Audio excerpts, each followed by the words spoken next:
El convertir el mar en un camino obligó a las personas a inventar un vehículo que permitiera cruzarlo.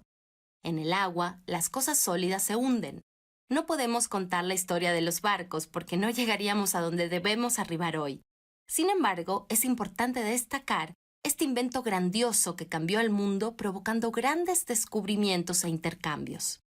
La primera gran reducción del mundo a un lugar del que podíamos apropiarnos fue gracias a los buques. En términos de física y de ingeniería básica, un barco flota no por el material de que está fabricado. De hecho, un barco, el SS Fate, hecho de concreto, flota porque es hueco.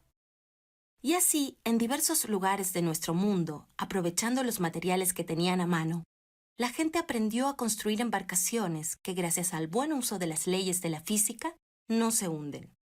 Estas construcciones de fibras vegetales, madera y más tarde de metal o fibra de vidrio serían impulsadas por fuerzas como los grupos de remeros, el viento, las aspas conectadas al motor de vapor y después las hélices conectadas a motores de diésel y hasta nucleares.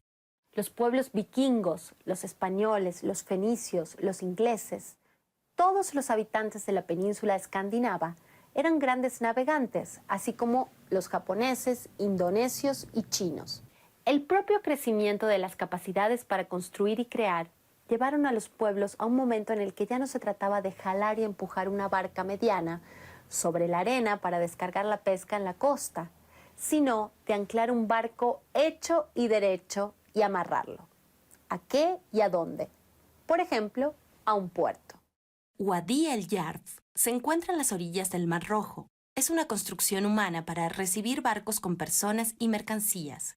Fue hecho hace 4.500 años.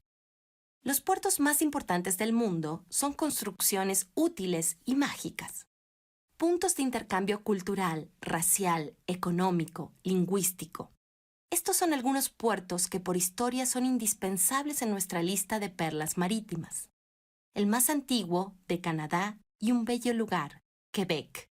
El más grande de China, Tianjin, en la capital de Beijing.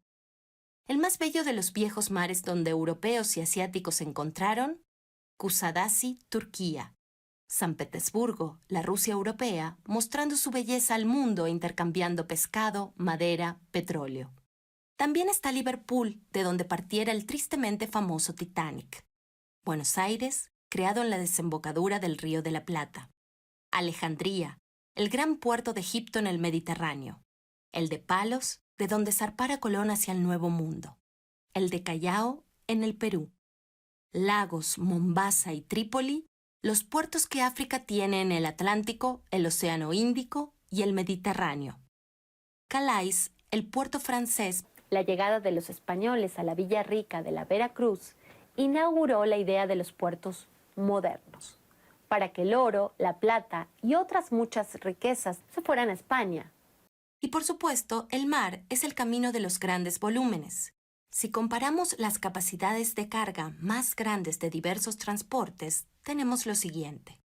Un gigantesco avión Antonov carga 600 toneladas. El tren más largo del mundo mide casi 3 kilómetros de largo y en Mauritania carga 22.000 toneladas de metal desde una mina.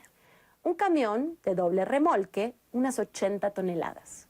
En cambio, un barco cargado con contenedores puede transportar hasta 100.000 toneladas. Un puerto es una superconstrucción porque las obras en el mar implican esfuerzos incalculables. ¿Han escuchado la palabra dragar? Es trabajar con unas gigantescas palas para trabajar en el fondo del mar y adecuarlo a las necesidades humanas. Pero además, el puerto es una conjunción de esfuerzos difíciles de enumerar y contar en el tiempo. Un puerto marítimo está en una costa y es un lugar en el que las embarcaciones cargan y descargan. Es una gran obra de infraestructura. El mar está en constante movimiento y por lo tanto la costa debe tener una construcción segura a la cual fijar el barco mientras se hacen maniobras con, desde, hacia y dentro de él. Para proteger esta construcción se hacen una serie de obras en la costa. Estas obras cuidan y aseguran a las maniobras, a las personas y al barco mismo. Se debe aislar al barco del oleaje, probablemente a través de un dique. Para proteger el puerto se colocan escolleras o espigones.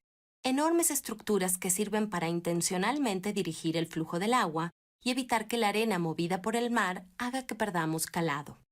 Por ejemplo, esto del calado quiere decir que los barcos muy grandes tienen que poder entrar en un canal profundo para no encallar en el fondo. En la mayoría de los casos se construyen canales para la entrada de los barcos, como si habláramos de grandes lugares de estacionamiento. Ya en el muelle, el espacio sólido donde el barco se amarra y se fija temporalmente a la orilla. Después, un poco más adentro, ya en tierra, tenemos los depósitos o almacenes. Pero al puerto llegan productos, mercancías, personas desde tierra adentro. Porque a ese gran puerto la valiosa carga puede llegar por avión, o sea que vendría bien un aeropuerto, y si la carga llega por tierra, vendría muy bien una buena carretera y además un ferrocarril. ¿Y la carga? ¿Cómo se pasa del avión, el camión o el tren al barco? Eso es un puerto moderno, multimodal. En este sentido, la multimodalidad aquí se refiere al sistema de transporte. Llega el transporte marítimo, llega a una terminal, se hace el cambio de la carga pasa al ferrocarril, se carga en el ferrocarril, pasa a sistemas de tránsito, llega a puertos secos en el interior y se distribuye vía camión. Entonces esto es multimodal, pasa de un medio de transporte a otro y de ese medio de transporte a otro hasta llegar al destino final. Se usan contenedores, Enormes cajas de metal en las que las mercancías se mueven por tierra y mar, montados sobre la plataforma de un carro de ferrocarril o de un tráiler camión. En un puerto se encuentran las grúas más impresionantes. Se les llama de pórtico porque son como el gigantesco marco doble de una puerta. 4 enormes vigas verticales, de las que salen 2 vigas horizontales, que a su vez tienen unos rieles, y en esos rieles se desliza lo que es propiamente la grúa, que sube y baja para colocar los contenedores. Entre los puertos de contenedores, el top 10 está en China, en Shanghái, que ya en el 500 antes de nuestra era figuran registros como poblado de pescadores. Singapur, en la ribera norte del río del mismo nombre. Shenzhen en China también es el delta del río Perla en Cantón, un puerto con 260 kilómetros de costa. Otro símbolo de comercio internacional es el puerto de Hong Kong.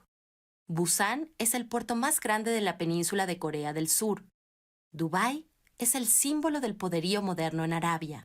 Ya estamos hablando de que el puerto está preparado para recibir buques de última generación, que son los buques triple-E, con 18,000 contenedores cada uno. No todos los puertos son de contenedores. Los hay cuyo principal tráfico es de petróleo, gas y sal.